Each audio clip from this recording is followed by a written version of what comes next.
এবছরের মতিনন্দী পুরস্কারে সম্মানিত হলেন সাহিত্যিক সঞ্জীব চট্টোপাধ্যায় এবং ক্রীড়া সাংবাদিক দেবাশিস দত্ত। অনুষ্ঠানের উদ্যোক্তা স্পোর্টস অ্যান্ড বিয়ন্ড দুজনকেই সম্মান স্বরূপ দেওয়া হলো রূপোর কলম ও দোয়াত এবং 51,000 টাকার আর্থিক পুরস্কার। অনুষ্ঠানে দেবাশিস দত্ত জানালেন কিভাবে এগিয়ে যাবেন নতুন প্রজন্মের সাংবাদিকরা।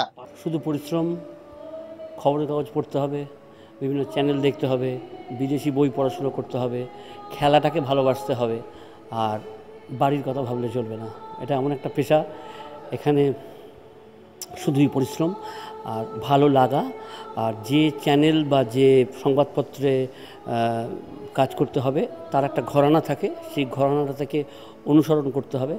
আর আমার মনে হয় যদি খুব ভালো করে খবরের কাগজটা যদি আমরা সবাই পড়ি তাহলে অবশ্যই নিউজ সেন্সটাকে বাড়িয়ে নেওয়া যায়।